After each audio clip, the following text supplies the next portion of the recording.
Welcome to the Smarter Driver Podcast. I'm your host, Dr. Rick August. Here we talk about the things that really irk you when driving, because driving is emotional and we like nothing better than to police other drivers. And this is termed social driving. Here we give you tips and strategies to be a safer, smarter driver and help you get your license. Car's all gassed up. Let's get going. Hi there, smart drivers. Defensive driving, smarter defensive driving. Put in place strategies, skills, and information that will significantly reduce your chances of being involved in an accident. That's what we're talking about. The smarter defensive driving defines the problem that you face as a driver. Social driving, the problems you face every day. People speeding, following too close, tailgating, right? And we talked about some traffic statistics here in the United States of America per 100,000 people. The United States of America is 300% higher than what the traffic deaths are in Australia, and it's 400% than what it is in Germany. Even though Germany has the Autobahn, it's still really high in the United States of America. So smarter defensive driving and the tools to keep yourself safe in the smarter defensive driving model are space management, speed management, observation, and communication. Put those 4 tools in your toolbox to keep yourself safe. The basic conflict in traffic, there's always a fundamental basic conflict. The basic conflict is crashes versus congestion. And essentially what we're talking about, on the one hand, we're talking about traffic safety, we're talking about engineering, education, and enforcement, we're talking about keeping people safe. But on the other hand, we're talking about congestion. We're talking about traffic flow. How fast can we travel? How many vehicles can we move along a section of roadway per hour? But those two things are at odds, and we can see that right now in terms of reducing speed limits within cities in the United States of America to reduce pedestrian fatalities. And you can see that in the boroughs of New York City, where they're reducing traffic speed limits to 25 miles an hour. And most other US cities are now following suit in terms of reducing their speed limits within the cities. The challenge with implementing traffic safety is that most drivers will crash 2 to 3 times in their lifetime. They will crash once every 15 to 17 years.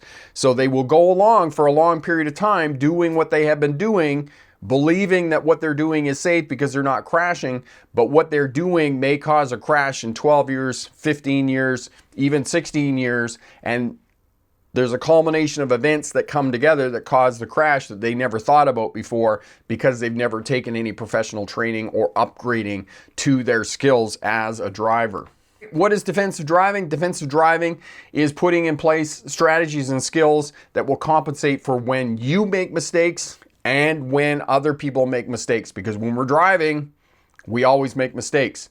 And as well, we want to create conditions that most of the time we can respond accordingly to what's going on in the driving environment. And we do that by creating space in front of our vehicle. You can always control the space in front of your vehicle. Space buys you time, time buys you options, options prevent crashes. Social driving, I've talked about this. This is the problem that you face every day when you're out on the roadways. What is social driving? Social driving is people following too close, stopping too close in a queue of traffic, not stopping completely at stop signed intersections, speeding, which is seen again and again and again in every reason for traffic crashes. Speeding will be listed as number 1, but it is not that simple. Okay? It's the mismanagement of speed and space. The reasons for crashes are failing to yield, following too close, and the mismanagement of speed and space. All right? And the number 1 crash in North America, as you've heard me say before, again and again, is rear end crashes. Even more so than reported windshield damage to insurance companies. So that tells you how bad it is. Drivers, for the most part, are emotional. They're reactionary, they're retaliatory. If one driver is driving in front and the other driver is driving behind and the driver behind feels that the person in front is going too slow, they will tailgate them to tell them that they're going too slow. And then the person in front is being tailgated, then they'll slow down even more to retaliate against the person behind them. And it's this whole cat and mouse thing going on there. And it's a dangerous situation. We police other people on the roadways. If people are going slow in front of me, I'm going, what are you doing? Come on, at least do the posted speed limit. Okay, hurry up and go. You're in my way. That is the foundational characteristic of social driving. Get-there-itis. And it's not just driving. That get-there-itis is that we got to hurry up and get to our destination as quickly as possible. Airline pilots, ship captains, train engineers, we're all the same. We have to get to our destination as quickly as possible. Driving is a social activity. We have to get along with other people. And how do we do that? What are the tools that we can put in our toolbox when we're driving to keep ourselves safe? I got ahead of myself. The causes of crashes are following too close, failing to yield, failing to give up the right of way, and the mismanagement of speed and space. And keep in mind, when you're driving, you can be right or you can be dead right. Space management, minimum safe distance between your vehicle and other vehicles in the roadway. And the number one place that you can always control space is in front of your vehicle. You always have that 2 to 3 second following distance. Stopping one vehicle length back from the car in front of you when you're stopped in traffic, that is defensive posturing against being rear-ended. And your landmark for that is being able to see the tires of the vehicle in front of you making clear contact with the roadway. And minimum safe distance from pedestrians, cyclists, and other vulnerable road users. 3 feet, 1 meter from vulnerable road users on the roadway, because if you're not near anything, it's less likely that you're going to hit something, okay? Turning, lane changes and roundabouts. When you're turning on multi-lane roads, turn right lane to right lane, left lane to left lane. And you could just go down to a big intersection that has multi-lane roads and you watch the traffic. Half of the people turning on a multi-lane road will turn right and they will drift over into the left-hand lane. Without signaling, they'll just turn and drift at the same time. Changing lanes and turning are 2 separate maneuvers, and you want to do one and then do the other one. Okay? Drive in the spaces between the other vehicles when you're turning or going around curves or going through a roundabout. Don't drive beside other vehicles, all right? Watch the video this week with a tractor trailer turning right, 2 right turning lanes. The truck driver moved right out into the 3rd lane of the left turning lane of oncoming traffic and then turned right beside 2 cars. Well, the lead car on his blind side decided that they were going to change lanes in front of the truck and ran into him. Had the truck driver just slowed down a little bit and pulled in behind the cars, there wouldn't have been a crash. The driver would have prevented the crash. So when you're turning, going around curves and corners, don't turn in beside other vehicles. Turn in the spaces in front or behind those vehicles, all right? Semi-trucks. If there's semi-trucks in the roundabout, stay behind them or get in front of them. Same thing when merging out onto a highway, freeway, or an interstate. If there's a semi-truck in that right-hand lane and you're in the merge lane, just plan to get in behind the semi-truck. Once you get in behind it and you get situated out on the freeway, then move over into the other lane. And keep in mind, traffic laws no more prevent crashes than criminal law prevents crime. It's there to keep us safe, but it's not something that you need to rely on to prevent a crash when you're driving. Speed management. You need to understand the different speeds of different road user groups. Cyclists, for example, are doing 15 to 20 miles an hour, whereas you're doing 30 miles an hour. So there's a 10 mile an hour speed differential.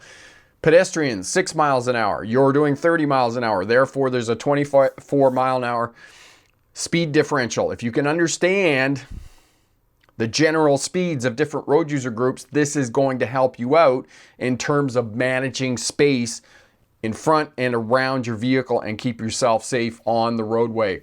Speed controls space, okay? You control the accelerator to have space and have minimum safe distance between your vehicle and other vehicles on the roadway.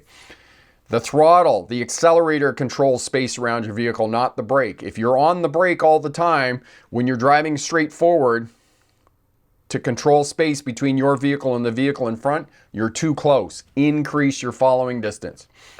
Different road user groups that you're dealing with and sharing road space with. Pedestrians, scooters and skaters, cyclists, motorcycles and snowmobile riders, depending on the season. Road users are going to change depending on the season. Cars and light trucks, buses, semi-trucks, trams, trains, and trolleys, depending on where you are in the world. If you're driving in Melbourne, Australia, they have trams. If you're driving in Toronto, Ontario, Canada, they too have trams, okay? San Francisco has trams. Different places have different road user groups. Okay, and then there's fixed objects. You're also sharing the roadway with fixed objects, traffic islands that have signs, roadways, utility poles, bridge abutments, all kinds of instructions. And now we have the traffic engineers, the We Hate Cars world, where they're putting in traffic calming devices in residential areas, which is just something else for you to avoid while you're driving. Traffic signs are to driving what instructions are to an IKEA cabinet. Only when things go wrong do you start looking at the traffic signs and reading them. Observation, having a forward scanning pattern in place. Far down the road, in instrument panel, far down the road, center mirror, far down the road, your side mirrors. Okay, shoulder checking, shoulder checking, shoulder checking. And again, I have to write another article about the importance of shoulder checking.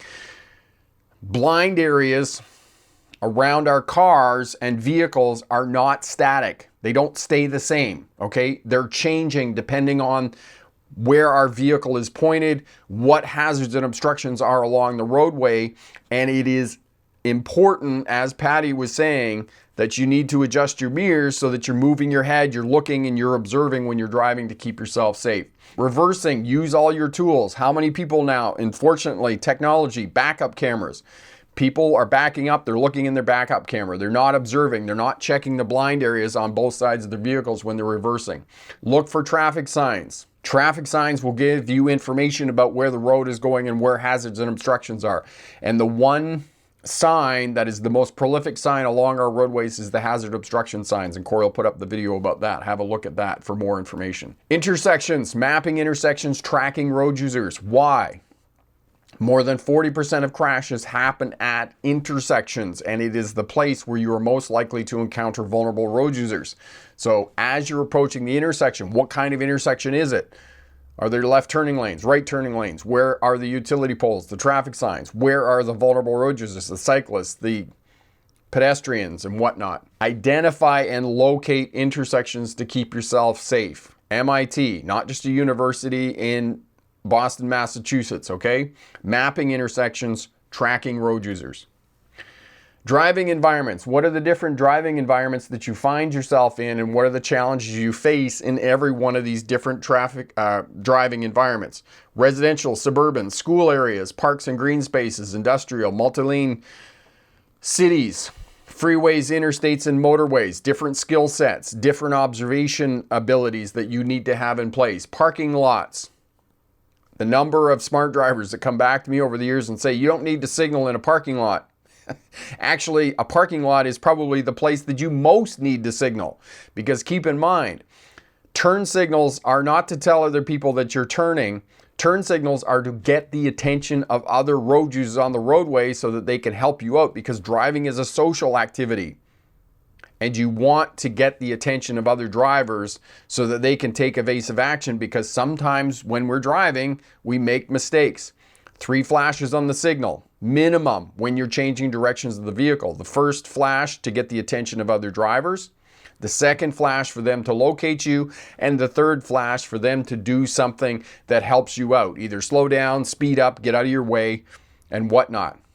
So it is even more important to signal in parking lots than it is anywhere else. Mapping and tracking intersections, looking farther down the road. Don't be looking at the end of your hood while you're driving in a forward motion. Identifying road users and mapping their movement. And what impact is that going to have on vehicles around you? For example, you're driving along following another car, and the car in front of you is going to turn right, but there's a pedestrian on the sidewalk. That car has to come to a stop now to wait for the pedestrian. If you're not paying attention and don't identify the pedestrian on the sidewalk, you're thinking that that car is just going to turn and go around the corner into the service or shop that they're turning into. But now they're coming to a stop. You didn't maintain the minimum safe distance in front of your vehicle, and now unfortunately you've rear-ended that vehicle in front. Okay? Are the chances, always be thinking, always be mapping and tracking, are other road users going to cross my path of travel? Obstacles in front on left turns, and same thing for tractor trailer drivers when they're turning their vehicle. You want to keep obstacles and hazards in front of your vehicle and to the sight side, which is the driver's side of the vehicle. Left-hand turns. There's 2 schools of thinking in terms of left-hand turns. The first school of thinking is driving into the intersection as deep as you can. I don't teach that. It's not safe, because if you're not in the intersection, if something happens, you're not going to be in a car crash. I advocate waiting at the edge of the intersection. Your landmark for that, front steer tires on the front crosswalk line. When your gap presents itself on the other side of the intersection, the car in front of the gap on the other side of the intersection hits the crosswalk on the other side. You drive straight into the intersection, meet the gap, and turn in behind that vehicle. That way, any pedestrians or vulnerable road users on the cross street are in front of you as opposed to your side when you're sitting in the intersection. It puts you in a better defensive posturing situation. And as I said, shoulder checking, the most critical driving habit that you can create and put in place when you're learning how to drive and keeping yourself safe after you get your license. Not shoulder checking is to driving. What not checking to see if a weapon is loaded is to gun safety. Why on any planet would you move a 3,000-pound vehicle at speed and not check to see whether there's a vulnerable road user in your blind areas around your vehicle? Okay, and Corey's put up the video on left-hand turns. Thank you for that, Corey. As well, Corey, there's also this more detailed course over at the Smart Drive Test website, the defensive driving course. It goes over all of this. I have videos explaining every one of these in more detail, and you can look at that course and pick that up as well. Communication. 5 ways that we communicate with other traffic. The position of the vehicle on the roadway and its speed relative to an intersection is going to indicate intent on the part of the driver. Lights and signals, eye contact, hand gestures, and the horn. And remember, signals, turn signals, are to tell other drivers, other traffic that you wish to move over, not that you are going to move over. The last one, eye contact and hand gestures, work in combination. Oftentimes, if there's a pedestrian at the intersection, for example, and you're not sure what the pedestrian is going, you can wave them across if you're going to stop and wait for them, okay?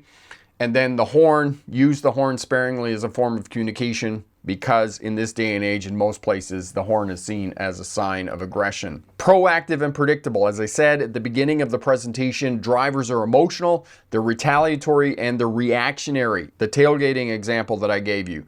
We want to move from being retaliatory and reactionary when we're driving to moving to being predictable and being proactive on the roadways. We want to create space around our vehicles.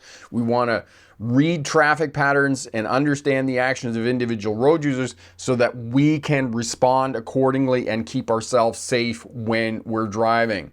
Risk management is essentially what defensive driving is. It reduces the risk of us being involved in a traffic crash when we're driving.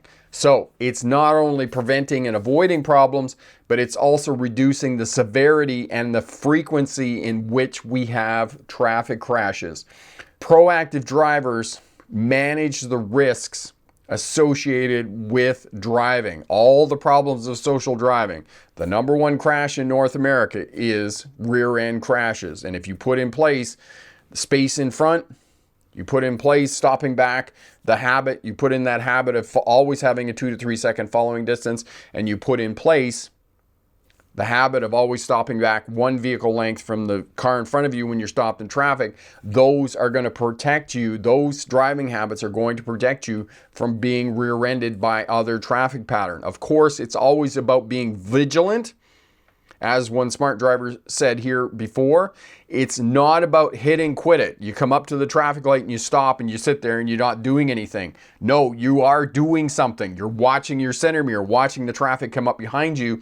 And then if they're coming up too fast, you can drive out and around the vehicle in front of you and you can prevent being rear-ended. Safer, smarter drivers. We want to help you and facilitate you making the transition from being reactionary, retaliatory to becoming proactive and predictable drivers. We want to expand your scope to become safer, smarter drivers and significantly reduce your chances of being involved in a crash.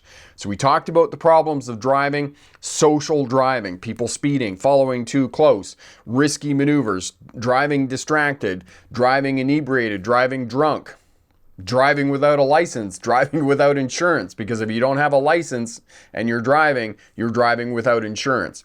All right, so this is the problem that you're coping with and dealing with every time you go out on the roadways. You're dealing with social driving. The tools that you can put in your toolbox: space management, creating that habit of always having a 2 to 3 second following distance, stopping back in traffic 1 vehicle length when you're stopped in a queue of traffic. Speed management. Speed is always second to space management, and having that minimum safe distance between your vehicle and other road users on the roadway. Communication and observation and intersections. Identifying and locating intersections, mapping intersections, and tracking road users at the intersection. Do this, put these skills in place, and you will definitely move from being reactionary and retaliatory when you're driving to being proactive and predictable, and significantly reducing your chances of being involved in a crash. And remember, pick the best answer, not necessarily the right answer. Some interesting statistics about the United States of America, and I have heard this before. I had a smart driver here on the channel leave a comment about Australia versus the United States. The United States has a traffic death rate of 12.5 people per 100,000 inhabitants, whereas other countries, which I looked up, Germany, Australia, Canada is 5 traffic deaths per 100,000 inhabitants, and Australia is 4.5, and then Germany is 3.3 people. And I've heard the statistic before that the United States of America has a very high traffic death rate. And it was interesting because I looked it up and why the United States has a much higher traffic fatality rate than other countries in the world. And number one, which I disagree with, is speeding. All the roads they claim in the United States of America are designed for speed. And again, I go back to the fact that it's the mismanagement of speed and space. But it does beg the question of, what is it about the United States of America that causes its traffic death to be astronomically higher than other countries in the world? I mean, we're talking about a traffic death rate in the United States of America that is 300% higher than Australia and 400% higher than what it is in Germany when you take the number of traffic deaths per 100,000 inhabitants. That's just a mind-boggling, incredible number.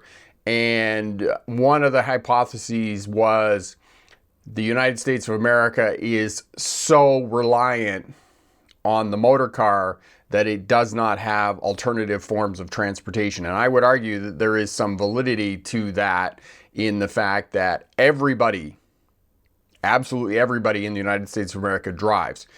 Now, the same could be said for Australia, because they do have a car culture and everybody drives in Australia because, again, it is low density population. It's not like Europe where you have alternative forms of transportation. You have trains and buses and those types of things. So there are other ways of transportation as well. The other theory put forth is that roads are not designed for different modes of transportation in the United States. And if you look at Twitter right now, look at the feeds that are coming across there, it's the "we hate cars" movement in terms of engineering design in cities and those types of things. So, just interesting statistics to look at. It's about risk perception.